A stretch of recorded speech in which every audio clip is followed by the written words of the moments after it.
Poleni sana, harakati za kutafuta alama tatu mbele ya TRA zimegonga mwamba kwa mara ya tatu tena pale Arusha.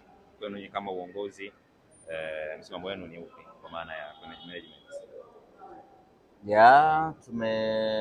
Tulifanya maandalizi yote kwa ajili ya kuwakabili wapinzani wetu TRA, lakini kwa bahati mbaya hali ya hewa ya Arusha kwa maana ya mvua na uwanja kujaa maji ikapelekea mechi yetu na TRA kuahirishwa, na kwa sasa tunasubiri tarehe mpya ya mchezo huu.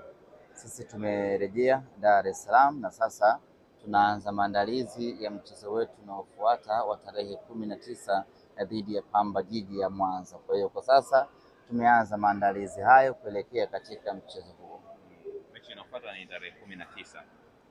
Kulikuwa kuna umuhimu kiufundi kurejea Dar es Salaam bila kuunganisha moja kwa moja Mwanza pengine?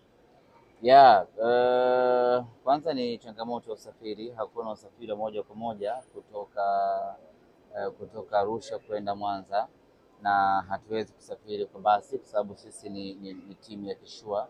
Kwa hiyo lazima turejee Dar es Salaam.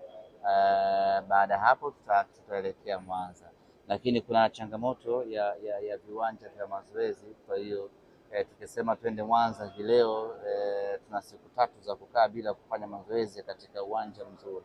Kwa hiyo ikatulazimu kurejea Dar es Salaam. Tutafanya mazoezi hata siku ya kuondoka kutoka Dar es Salaam kwenda Mwanza, tutaondoka jioni usiku baada ya kufanya mazoezi Bunju, ndio tutakwenda Mwanza. Kwa hiyo tumerejea hapa kwa ajili ya kupata nafasi ya kufanya mazoezi, na baada hapo tutakwenda Mwanza.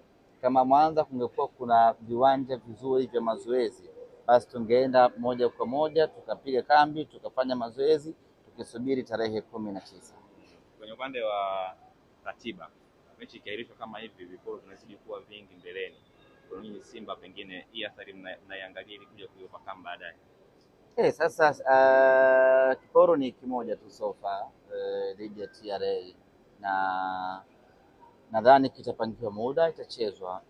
Ina athari kwa sababu ya mrundikano wa ratiba na ligi lazima iishe mwezi wa 6 hapo, na huu ni mwezi wa 3, na bado takriban mechi 16 10 na ngapi huko mbele. Kwa hiyo yote kwa yote ni kwamba ratiba inakuwa ngumu, lakini hakuna jinsi. Ndio hali ya hewa imegoma. Tunasubiri ratiba nyingine ipangwe twende tukamalizane na TRA. Au ni kwa sababu kikosi chenu hivi sasa kila mmoja ana uwezo wa kucheza, ndio maana hamna hofu sana? Hofu tunayo kwa sababu wachezaji lazima wapate nafasi ya kucheza, kupumzika.